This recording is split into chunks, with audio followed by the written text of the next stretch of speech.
Hi, my name is Mandy. As you can see, I've suddenly lost all of my hair. How did it happen? Completely unexpectedly. I went to bed still with my hair and woke up without it. Can you imagine the horror I felt? But the real question is, who did it? Who turned me into a monster? Watch my story. You would never guess who I'm mad at right now. It began normally enough. I was in college and lived on campus. Just so you know, our campus was considered to be the most elite in the city. The most handsome and popular guys hung out there. I was the queen of the campus. Of course I was. I paid more attention to my looks than to my studies. My room was filled with the coolest cosmetics. I stayed in shape and spent hours taking care of my skin and hair every day. And it paid off. I had a lot of guys vying for my attention, and a lot of friends who wanted to be just like me. But I was officially dating Phil, the captain of the football team. And I was best friends with Alexa, the most beautiful girl in our college.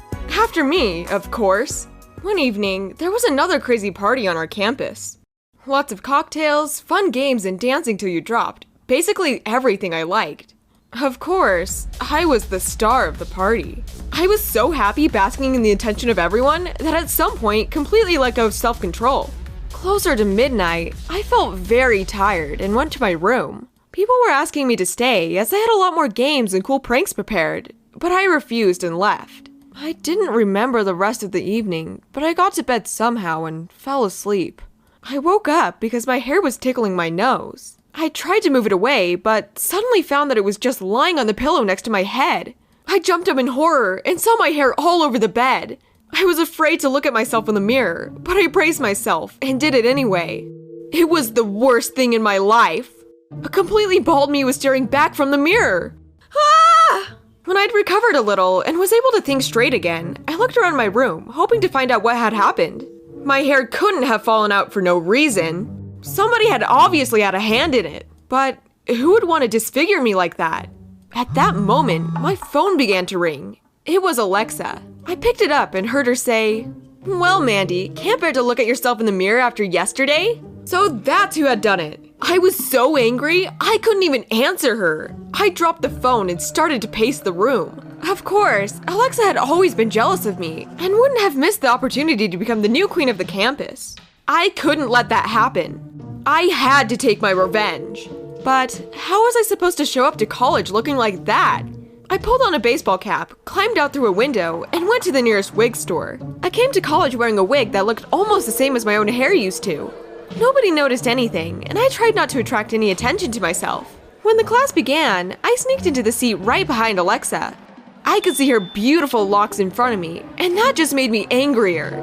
I took out a pair of scissors and carefully began to cut her hair off. When half her hair had fallen onto the floor, Alexa felt it and turned around. She saw the scissors in my hand and her hair on the floor. I watched as Alexa's surprise turned to anger. She screamed, "What have you done?" Everyone turned to look at us, and then I answered, smiling viciously, "This is for what you did to me." "What are you talking about?" "Don't act like you don't know. You were jealous of me and wanted to take my place. It won't work." Alexa's mascara was running down her face, and she didn't seem to understand what was going on. I couldn't show everyone my bald head, so I said to Alexa, "How did you know I couldn't look at myself in the mirror?" Alexa screamed at me. "I meant that you weren't feeling well and probably hadn't gotten enough sleep." Darn it, had I got it wrong? It hadn't been Alexa? Everyone was looking at me like I was crazy, and I ran out of the classroom. As I walked down the college hallway, I thought, if it hadn't been Alexa, then who had cut my hair off? Wait, Phil had the second key to my room. He could have easily opened the door and done it while I was sleeping. But why? Could he have found out I'd been partying without him a couple weeks earlier?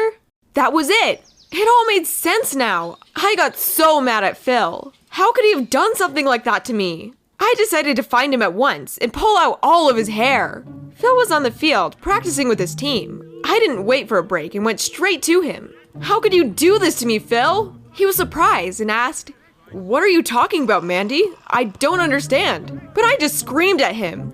"Stop pretending! I know what you did to my hair!" I wanted to take my wig off, but the other players were standing around, looking at us. Phil just blinked. I told him, "You found out I'd been hanging out with other guys and decided to get back at me." Phil suddenly grew angry. "So you did go out without me after all," he shouted. I felt scared. Phil couldn't have pretended to be angry and shocked that well. Had he really not known? But you have the key to my room, I said uncertainly. Phil got even madder. You took it away from me a week ago yourself. Have you forgotten? That was right. I was such an idiot.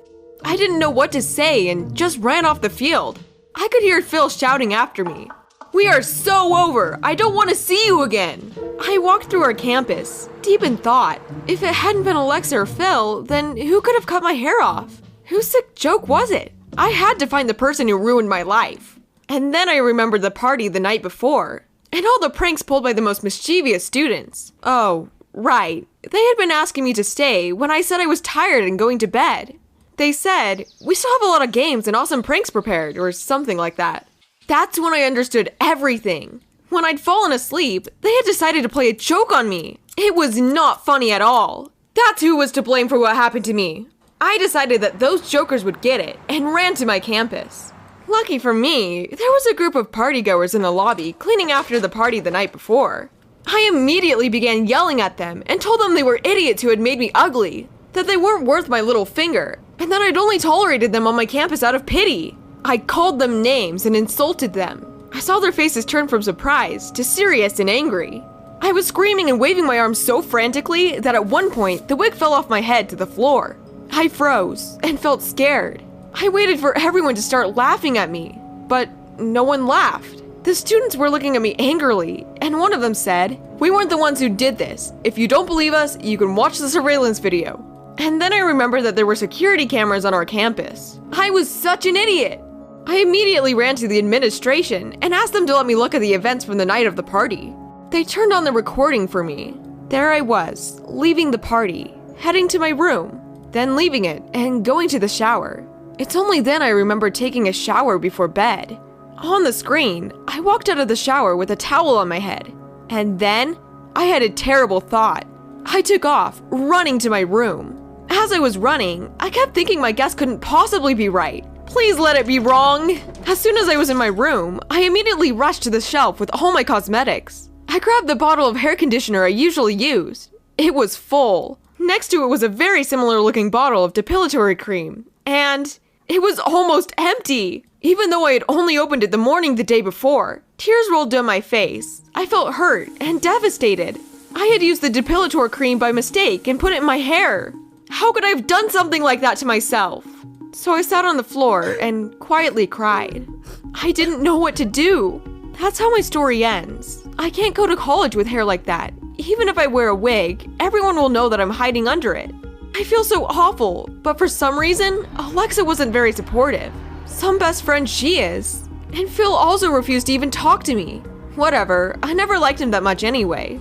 Everyone suddenly began to avoid me, and that's after everything they've done to me. They are the ones that fall after all. Why am I only ever surrounded by horrible people? Please, help me. Write something supportive in the comments below. And don't forget to subscribe to the channel. You are my new friends, after all, and I believe in you.